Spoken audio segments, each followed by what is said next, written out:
Nice to see you. Last week, there were 2 reports that came out on television about one, being heavy is healthier. The other, having too much weight is very unhealthy. And for anybody who's pudgy, like me, I guess I'm always moving around and expecting some external about weight and health, the tie together. Well, that's sort of logical when you think about, you heard 2 reports and they said opposite things. Correct. And we want to say, even if they said the same thing, that report is irrelevant, because the only thing that is relevant is where you are in relationship to where you want to be. And the reason that they can't get a handle on it, and they can't offer a process or a diet or a pill that will bring everyone to an ideal appearance, is because you are all different in the rockets you are launching, you see. It's interesting. Let's approach this from a different way than you're anticipating, and then we'll come right back around to everything that you want here. But consider this. When you are a child and you have an inner being within you, and even in your first living of life, you're asking for things, and your inner being becomes those things immediately, vibrationally, and calls you toward them.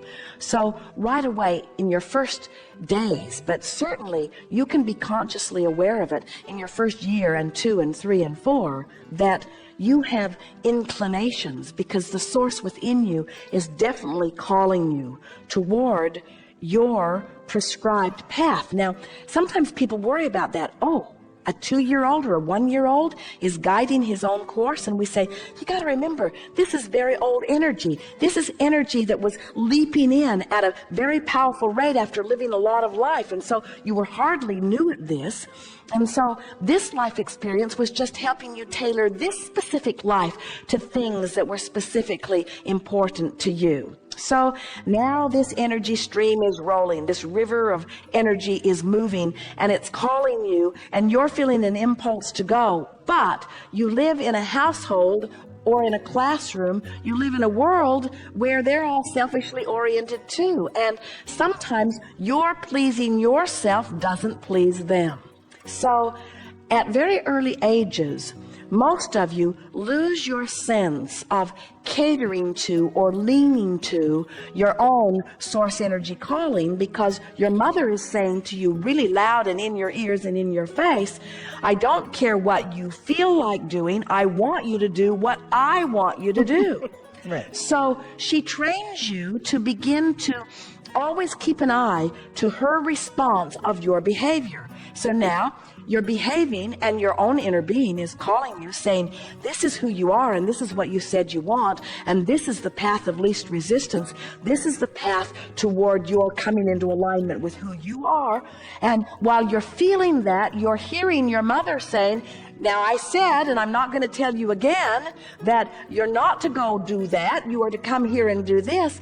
And it doesn't take very long before most of you have an inner being that's drowned out by the ruckus that's going on around. Now, your mother meant really well, but she did something that she didn't count on doing, and that is she trained you away from your guidance system, which meant now you're on the hunt for guidance.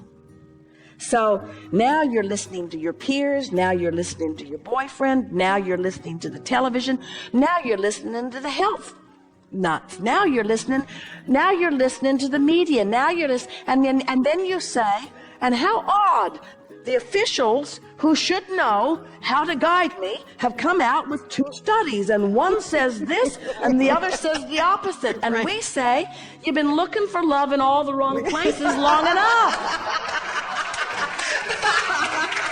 Stop listening to them. They don't know They don't know who you were coming in. They don't know what your life has caused you to become. They don't know where you are in relationship to who you want to be. In other words, there are so many standards. There are young girls that have the standard of fitting the eye of the model that has been established, that are depriving themselves of wellness, that are starving their bodies, their organs are shutting down for the sake of something that someone else wants for them and that they want on the outside, where the source within them is calling them toward not only the beauty that they crave and should very well have, but the physical well-being as well. In other words, you don't have to give up one thing to have another. You can have it all. And the reason you can have it all is because in every segment of your life experience, from wherever you are standing, you're asking for the next thing that you want, you see. So first order of business is make a decision that you're not going to look out there at the studies and at the experts. The experts are disagreeing with one another on every subject in the world. It's just not working out well at all to wait for somebody else out there to figure out your life. Yes. You're here to live it, to figure it out, to live it, to give birth to the ideas and then to line up with them, you see. Yes. I really do see that. I mean, that's the entire part of health is really, if I feel sick, I want to go to a doctor who's going to fix it, and I know that's not the place to go. Here's the thing that's interesting about all of this is that when you are pudgy, as you say, and you want to be more slender, it's interesting that the idea of trying to find the image of more slender, when it comes out of the image of being pudgy, it's already watered down. It's like when you're sick, that's when you want to be well, but it's really an infrequent thing. People hardly ever do it, where they just deliberately look for a feeling of well-being. Esther was watching Jerry the other day. He had gone outside. They were going to move the bus from one city to another. And so he had gone outside. There are a few things he does as he brings the sewer hoses in and the water hoses and so on. And Esther prepares the inside while he prepares the outside. And Esther was ready to bring the sliders in, but she has to turn the big engine on this diesel bus in order for the sliders. Those are rooms that extend out past the normal driving walls of the bus. And so she was waiting until he was finished with what he was doing before she wanted to turn that engine over. So she was watching him to see how he was doing.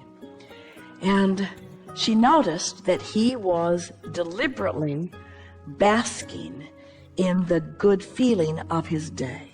She saw him bending deliberately, stretching deliberately. She saw him stop for a moment and think. She saw him actually look up and try to feel the air on his skin. She saw him breathe deeply. She knew he was intentionally feeling good. Imagine, for no good reason.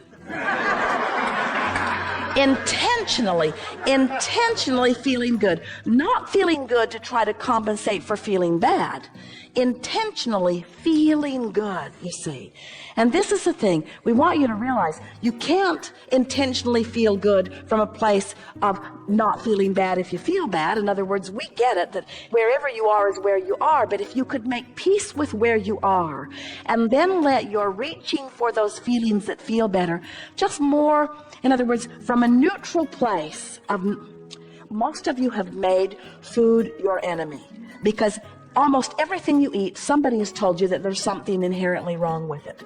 And so it's a rare one of you who really enjoys or plans what you eat. And so our encouragement is that you make a decision that you're going to be more deliberate about more things and not in a compensating fashion. In other words, if you will start appreciating your body just for the sake of appreciating it, not for the ulterior motive of getting it whipped into shape, but just for the the reason of appreciating it. If you will just breathe on purpose and smell delicious air on purpose and bask in the beauty of the day on purpose and revel in the dexterity of your body on purpose and feel the vitality of your body on purpose and appreciate your body on purpose, you'll start tuning yourself to that vibrational escrow image of yourself, and your body must follow the vibrational suit. It just has to.